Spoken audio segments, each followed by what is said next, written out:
कि हम लोग एक प्लेटफॉर्म ऐसा खड़ा करें जहां हमारी हैसियत हो।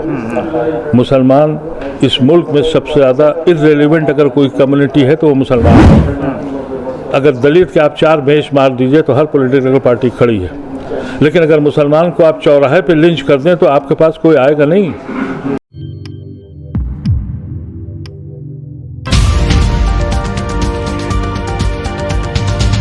अस्सलामुअलैकुम आदाब दोस्तों, मैं हूं शम्स सईद और आप देख रहे हैं न्यूज़ हर खबर आप तक। दोस्तों, जो आज मैं आपके साथ जो खबर शेयर करने वाला हूं बहुत बड़ी खबर है और देश के लिए कहीं ना कहीं एक ख़तरनाक सूरत हाल जो बनती जा रही है वो उससे रिलेटेड है। आपने देखा होगा कि लगातार देश किस तरह से हिंदू मुस्लिम की राजनीति में किस तरह से लिप्त हो गया है। जहाँ देखो उत्तर प्रदेश सहित दिल्ली जो देश की राजधानी है वो तक नहीं बची, राजस्थान हो, मध्य प्रदेश के खरगोन में हिंसा हुई और जगह जगहों पर पिछले कई तकरीबन गुज़िश्ता साल से अब तक लगातार हिंसा का शिकार जो है, दंगों का शिकार देश पूरी तरह से हो चुका है। कभी किसी नाम पर हिंसा, कभी धर्म के नाम पर, कभी किसी और चीज़ के नाम पर लगातार जो हिंसा का एक माहौल बनाया गया है और ख़ास तौर से वो लोग जो पूरे देश का माहौल ख़राब करना चाहते हैं, नरसिम्हानंद और अन्य जैसे जो तथाकथित और फर्जी राष्ट्रवाद के नाम पर जो देश के माहौल ख़राब करने की कोशिश की जा रही है, उसकी लगातार तस्वीरें निकलकर सामने आ रही हैं। आप ये वीडियो देख लीजिए, उसके बाद आगे की डिटेल्स हम आपको बताते हैं कि कुछ दंगाई हुकूमत की शह पर रोज़ कोई न कोई ऐसी हरकत कर रहे हैं जिससे मुल्क की सालमियत को ख़तरा हो रहा है। हमारी सियासी जमातें वो अपने हिंदू वोट के चक्कर में सामने लड़ने को तैयार नहीं है। इस वक्त लड़ाई हिंदुस्तान में ये है कि बड़ा हिंदू पार्टी कौन है। ऐसी शक्ल में हमारी जो दीनी जमातें थीं उनकी खामोशी ने हमको बहुत मायूस किया, हमको नहीं बल्कि हिंदुस्तान के हर पढ़े लिखे इंसान को। इसीलिए जब मैंने एक आवाज़ लगाई, मेरा सिर्फ इतना ही कंट्रीब्यूशन है कि मैंने आवाज़ लगा दी कि जो पढ़े लिखे दानिश्वर हजरात हैं वो क्यों नहीं सर जोड़ के बैठते अपने तहफ़्फ़ुज़ के लिए, मुल्क के आइन के लिए और अपने बच्चों के मुस्तक़बिल के लिए। नतीजा ये हुआ कि हिंदुस्तान के हर कोने से और हर जगह से लोगों की आवाज़ आई कि हमको बैठना चाहिए। और इसी नतीजे पर 29 मई को हम लोग दिल्ली में एक बैठक कर रहे हैं। ये कोई जलसा नहीं है, ये कोई कॉन्क्लेव नहीं है, ये वो दिन है जिस दिन हम मुसलमान अपने मुल्क में किस अंदाज से जिएं और ये मुल्क किस अंदाज से चले और इस मुल्क का द आइडिया ऑफ इंडिया कैसे बचाया जाए, इसके लिए एक खाका हम लोगों ने तैयार किया है जिसमें पूरे हिंदुस्तान के दानिश्वरों की सोच मुलविस जोड़ी गई है, जिसका ऐलान हम लोग 29 तारीख को करेंगे। और फिर वो पूरे हिंदुस्तान में गांव गली कूचे पहुंचाएंगे, क्योंकि सिर्फ मुसलमान ही नहीं परेशान है बल्कि बैकवर्ड कम्युनिटी, दलित कम्युनिटी, सेकुलर हिंदू, इन सब की फ़िक्र बन गई है। हम सब के साथ मिलकर इन दंगाइयों को, जिसको हुकूमत की शह हासिल है, उनको अब अकेले गोल करने नहीं देंगे। अभी तो जो बयान आता है रोज़ एक गोल मार देते हैं, तो ये कोई चेक बनेगा इंशाअल्लाह। क्या इसमें ज्ञान बाबी मस्जिद या इस तरह के जो दूसरे मुद्दे हैं जो अभी फिलहाल मुसलमानों को परेशान कर रहे हैं, क्या वो भी इसमें शामिल रहेंगे? उसी की बुनियाद पर तो ये शक्ल पैदा हुई कि कॉन्स्टिट्यूशन आइन को तोड़ा जा रहा है। प्राइम मिनिस्टर खामोश है। जो ऐसे मुद्दे जिनके वजह से हंगामा है उसके बिल पास हुए गैर कानूनी तौर पर, पार्लियामेंट और सुप्रीम कोर्ट का फासला 5 किलोमीटर, 3 साल हो गए, वहाँ तक पहुँच ही नहीं पाई आवाज़। अभी तक ये नहीं तय हो पाया कि 370 जायज़ है या नाजायज़ है।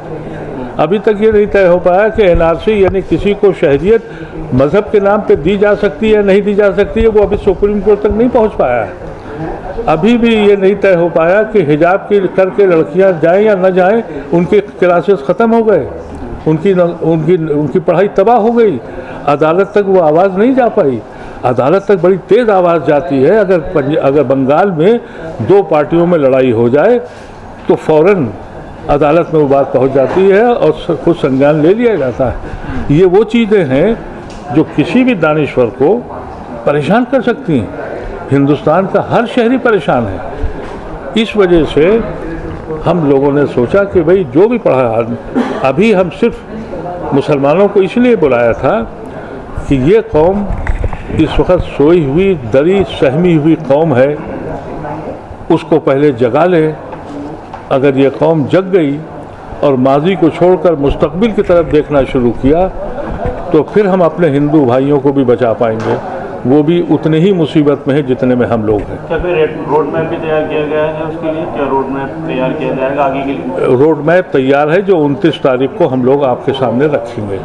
कौन कौन शख्सियत शामिल होने वाली है? कोई 1-2 नाम अगर आप बता। देखिए, अभी तक जिन लोगों ने कंफर्म किया है उसमें पॉलिटिकल नाम आपको बता देता हूं, और जो ब्यूरोक्रेट्स हैं और जो चेयरमैन रहे हैं और जो बड़ी बड़ी डीजी और पोस्टों पर हैं, उनसे हमारी वाकफियत नहीं है, उनकी कंफर्मेशन हमारे पास है। लेकिन जिन लोगों को मैं जानता हूं, जैसे फारूक अब्दुल्ला साहब ने कहा कि मैं आऊँगा, रहमान साहब ने कहा मैं आऊँगा, अजीज़ कुरैशी साहब ने कहा मैं आऊँगा, भट्ट साहब ने कहा, बहुत से ऐसे मुस्लिम एमपीज़ और लीडर्स हैं जिनका मैं जानता हूं, उनके नाम तो मेरे पास आ गए हैं। लेकिन जो और नाम आए हैं मैं उनसे वाकिफ़ नहीं हूं। उन्होंने खुद से एक सबसे बड़ी बात, आप जो हैरत अंगेज़ बात है, हमने कभी तसव्वुर भी नहीं किया था कि इतनी बड़ी तादाद में पूरे हिंदुस्तान से लोग अपने खर्चे से अपनी रहाइश ढूंढकर आ रहे हैं। इसका मतलब यह है कि यह कौम जिंदा होने जा रही है। मुसलमानों को एकजुट करने की ज़रूरत, अदीब साहब मैं ये जानना चाहता हूँ, क्योंकि बहुत सारी मीटिंग हो चुकी और होने वाली भी हैं, इसमें आपकी भी एक मीटिंग शामिल है। तो सवाल ये है कि कहीं ना कहीं कोई कह रहा है कि आप सड़क पर उतरें, किसी ने कहा कि जेल भरो आंदोलन करें, कोई कह रहा है कि सड़क पर नहीं उतरे। कई अहम चीज़ें इसमें आ रही हैं। मुसलमान, मुझे ऐसा लग रहा है कि कहीं ना कहीं कंफ्यूज में है, कंफ्यूजन मुसलमानों के अंदर है। करें तो करें क्या? देखिए, ऐसा है कि हम लोगों ने 2 महीने पहले, क्योंकि इस पर बहुत दिनों से हम लोग सफ़र कर रहे हैं, मैं ख़ास तौर से मुख्तलिफ सूबों में गया और ये फ़ैसला कुछ 2.5-3 महीने पहले हुआ कि हम लोग एक प्लेटफॉर्म ऐसा खड़ा करें जहां हमारी हैसियत हो। मुसलमान इस मुल्क में सबसे ज़्यादा इर्रेलेवेंट अगर कोई कम्युनिटी है तो वो मुसलमान है। अगर दलित के आप 4 भैंस मार दीजिए तो हर पॉलिटिकल पार्टी खड़ी है, लेकिन अगर मुसलमान को आप चौराहे पे लिंच कर दें तो आपके पास कोई आएगा नहीं। हम तो दीवाने हो रहे हैं इलेक्शन के, हम फलां को जिताएंगे और फलां को हराएं में से इसी में बर्बाद हैं। तो ये फैसला हम लोगों ने बहुत पहले किया कि भाई इलेक्शन के अलावा भी कोई ज़िंदगी है। लेकिन हमारे इलेक्शन के बाद और जो रिस्पांस आया तो बहुत से सियासी, पॉलिटिकली नहीं बल्कि जो अपनी जमातें हैं, उनको शायद ये फिक्र हुई कि क़यादत तो कहीं और ना चली जाए। हम लोग क़यादत लेने के लिए नहीं आए हैं। हम नहीं चाहते कि हमारी कोई इनफरादी क़यादत हो। हमारा तो नारा ये है कि इज्तिमाई क़यादत होनी चाहिए। एक ग्रुप खड़ा हो जिसमें वकला हो, जिसमें जज हो, जिसमें फ़ौजी हो, जिसमें ब्यूरोक्रेट हो, वो एक फ़ैसला करे कि इस मुल्क की रूह कैसे बचाई जाए। आप क्या समझते हैं कि सारे हिंदू कम्युनल हो गए? अरे बड़ी तादाद हिंदुओं की, वो हमसे ज़्यादा बेचैन है। ये हो क्या रहा है? तो कुछ करते क्यों नहीं? इसलिए नहीं करते कि वो किसके लिए लड़ें। वो यहाँ पर डेमॉन्स्ट्रेशन करते हैं आपके लिए, इसी जंतर मंतर पर 400 वो होते हैं, 4 मुसलमान जाते हैं। बताइए आप, कोई जमात का आदमी आपको दिखाई पड़ा वहाँ पर? इन किसी डेमॉन्स्ट्रेशन में आप लोग तो मीडिया के लोग हैं, हमारे ऐसे चंद जाते हैं जिनको मुसलमान नहीं मानते, वो तो क्यों लड़ें? वो हम चाहते हैं कि हम एक पूरा ग्रोह उनको दें, फिर वो भी लड़ें और हम भी मिलके लड़ें। यानी आप कह रहे हैं फ्रंट पे आना होगा? फ्रंट पे आपको आना पड़ेगा, आपको लड़ाई लड़नी पड़ेगी। जो आइन ने आपको कानून दिया है उसको, उसके बाहर नहीं जाना है। लेकिन ये आइन को, कॉन्स्टिट्यूशन को हम नहीं ब्रेक कर रहे हैं।